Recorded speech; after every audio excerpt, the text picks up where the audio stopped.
I learned something about quiet neighborhoods that I wish I never had to learn. Silence doesn't mean nothing is happening. Sometimes it just means you're not supposed to notice. 3 years ago, my partner and I bought our first house. It wasn't big, it wasn't impressive, but it felt safe in the way new beginnings often do. The street was calm, almost unnaturally so. Even the nights had a stillness that felt carefully maintained, like something was preserving it. 18 months later, our neighbors decided to sell their home. It was larger, more comfortable, with a garage and a driveway, the kind of upgrade you don't expect to fall into your lap. We bought it without hesitation and put our old house right next door up for sale. When the new owners arrived, nothing stood out at first. They were polite, reserved, and distant in a way that felt cultural rather than suspicious. Conversations were brief, smiles were quick, but there was always a delay before they responded, like they were measuring every word. The disturbances started quietly. Heavy impacts through the walls late at night.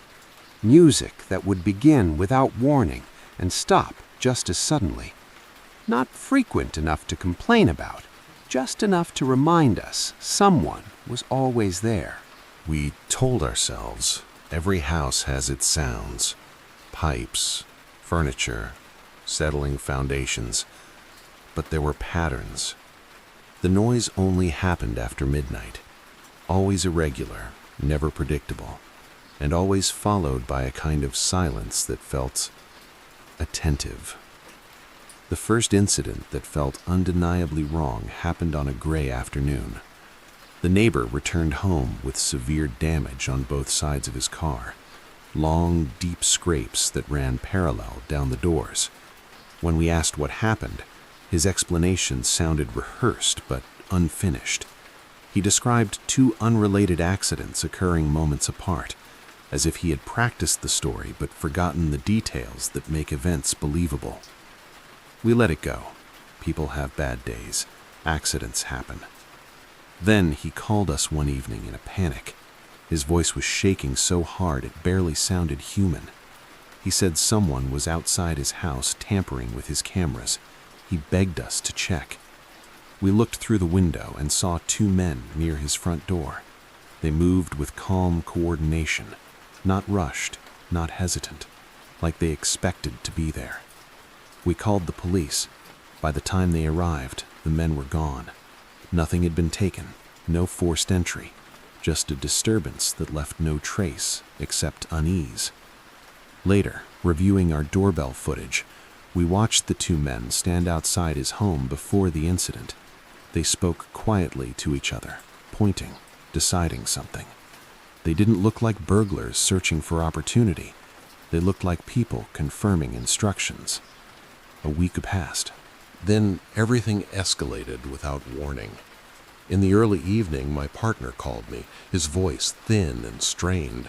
A car had crashed through our front garden. It was the neighbor's car.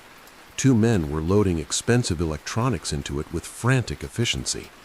The same men from before. This time, the police arrived quickly. What followed didn't make sense in a way that facts usually do. One of the men claimed to be our neighbor. He gave the correct name, but he spoke the local language fluently, something our neighbor had never once done. They fled. They were caught. Another man was found inside the house. And then our doorbell rang. When we opened the door, the real neighbor was standing there. He didn't look injured in the normal sense. He looked rearranged.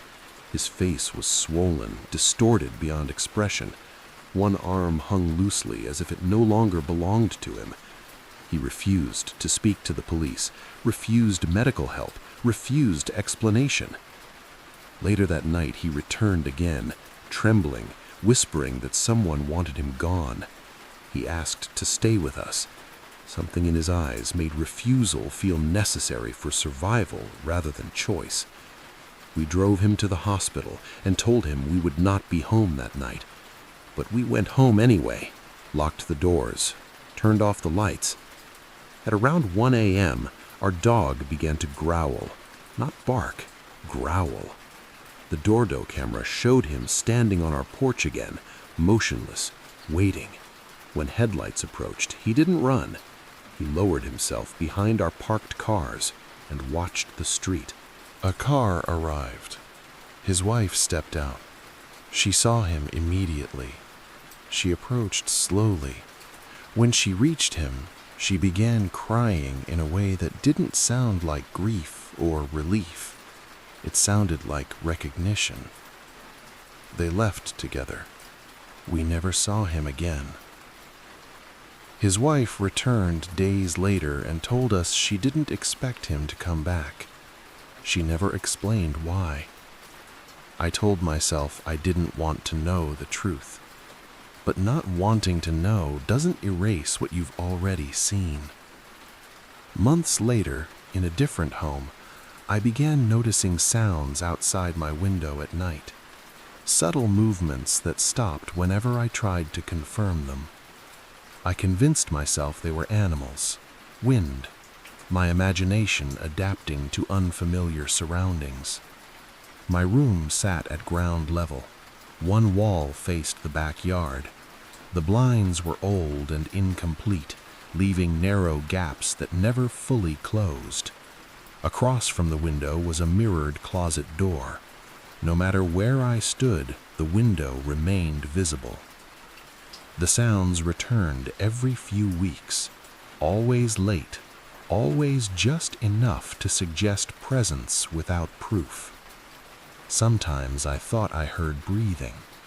Sometimes footsteps shifting weight slowly, never rushing, never leaving.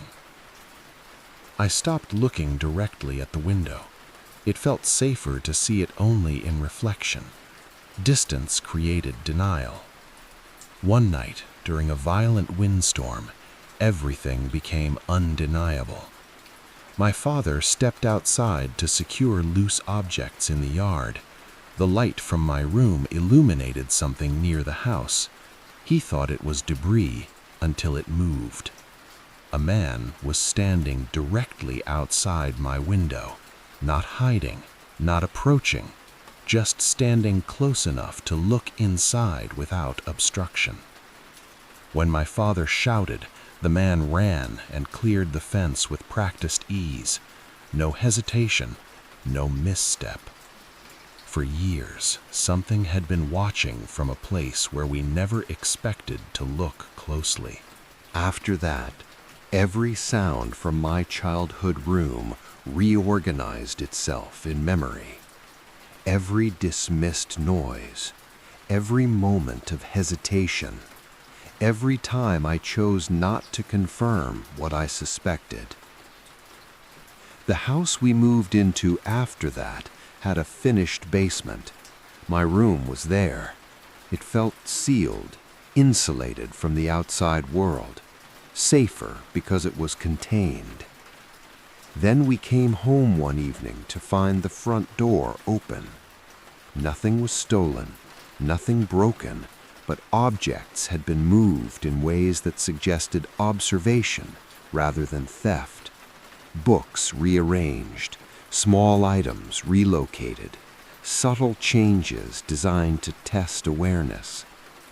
Weeks later, while alone in the house, I heard footsteps through the baby monitor connected to my sister's room. Slow, deliberate steps, a sound meant to be heard by someone listening carefully. When police searched the house, they found nothing. My father asked them to check behind a built-in bookshelf. Behind it was a hidden cavity in the wall.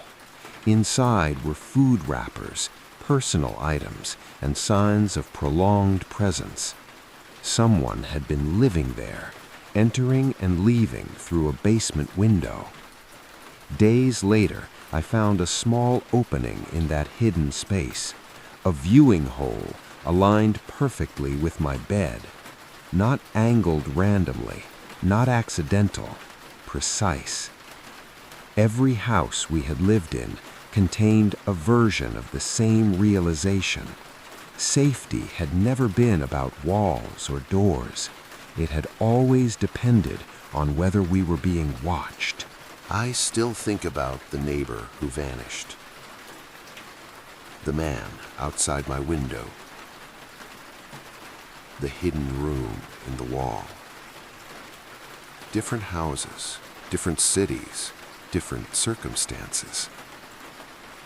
But the feeling they left behind is identical. The sense that observation is not always a single event. Sometimes it's a process. Sometimes it lasts years. What unsettles me most is not that these things happened. It's how easily they could continue happening without detection. How much of ordinary life depends on the assumption that no one is paying sustained attention. Now, whenever a house feels quiet, I don't experience comfort. I listen for patterns inside the silence. Because silence, I've learned, isn't empty. It's often occupied by something patient enough to wait until you stop checking. And once you stop checking, you rarely notice when it gets closer.